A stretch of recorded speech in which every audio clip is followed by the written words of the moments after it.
Indy Mogul. This week on Indy News, William Shatner auto-tuned, how to make a baby fight, a side-by-side test of DSLR lenses, an interview with the GoPro CEO, and I show you around my local PBS television studio. Hey Indy Mogulers, Griffin here. 12 months ago, I left my video production job at State Farm to come do Indy Mogul. But before I left, I got to write, shoot, direct, and edit this turkey fryer safety video starring William Shatner. The media loved it. I think that's an Oscar-winning performance right there. Yes, absolutely. A little over the top, but that's... And it won a Public Relations Award for dramatically reducing Thanksgiving Day cooking fires. This year, my former coworkers teamed up with John D. Boswell, the guy responsible for auto-tuning Bob Ross and Mr. Rogers, Do you ever grow anything in the garden of your mind? to remix the video I produced. I want a deep-fried turkey. I want a moister, tastier turkey. In only 2 weeks, Dragon Baby has earned over 20 million views on YouTube, but it left me wondering, how did this filmmaker get his one-year-old son to fight? Was it animation? Did he rotoscope out a puppeteer? No. This week, director Patrick Boivin shows us how a green screen and a couple adult-sized costumes, spliced together with shots of the baby's head, completed the effect. One of the downsides with many kit DSLR lenses is that the aperture closes down the more you zoom it in. This Panasonic kit lens, for example, starts at f4, but it only lets in half as much light when it's all the way zoomed in. That's why the constant f2.8 aperture on the Canon 24 to 70mm is so nice, and so expensive. Kevin Good on Weapons of Mass Production conducts a side-by-side field test of Canon's lens versus Nikon, Tamron, and Sigma to find out which one is the best value.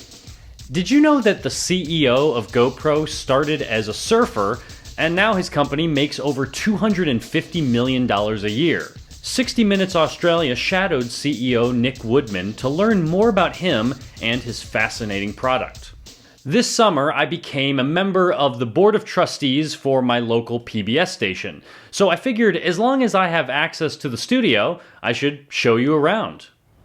Hey guys, I'm standing outside the WTVP studios in Peoria, Illinois, and I want to take you inside and show you all around, but we're already inside the studio.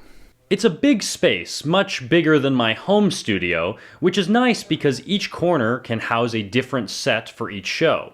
Here we have what's called a cyc wall. It has curved edges to eliminate shadows.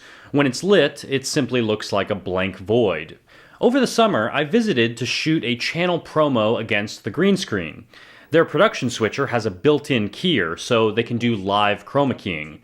We also used a teleprompter, and you'll notice the image is widescreen, but the quality is standard definition. They do shoot HD in the field, but currently these studio cameras are limited to standard definition. They include handles to control zoom and focus, and are mounted on pedestals which allow for easy dollying. I stopped by during a live-to-tape shoot, meaning even though it's not broadcasted live, it's shot that way and live switched to avoid post-production. In production control, the director communicates with the crew over headset and tells the TD, or technical director, when to switch between cameras or video sources. Ready, one, take one. The monitors display each camera and the program feed. For a more complicated production, you might also have a floor manager to cue talent, and someone on graphics and the teleprompter. But today, the director and camera operators are able to multitask. For this shoot, audio is captured via 2 lavalier microphones and run through a mixing board to adjust volume on the fly. When the show's done, Master Control hits stop on the recording tape deck. Some shows are played off tape and archived that way. As you can see, there is quite a bit of tape. Other shows, like national PBS programming, are received via satellite and stored as video files on servers. Master Control also manages the broadcast feed for all 3 HD channels operated from the station. Signals are transmitted to the public via a large antenna or through a direct feed to the local cable provider. There's plenty of urban noise outside the station, so to keep the studio quiet, it has thick walls and a concrete floor that's supported by foam to eliminate vibrations from the outside.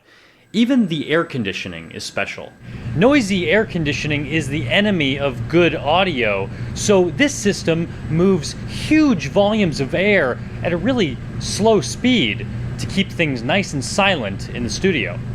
The studio supervisor told me that you don't need a background in TV to work in a TV studio. If you're willing to work hard, practice with the gear, and learn the craft, you'll be a valuable addition to the team. Many crew positions are part-time, but a bunch of the current full-time employees started as crew, including the president of the station. At this particular station, crew are allowed to rotate and learn new positions, and even pitch new show ideas. Let me know in the comments if you have any other questions about how a TV studio operates. If I don't know the answer, I'll just ask my friends at WTVP.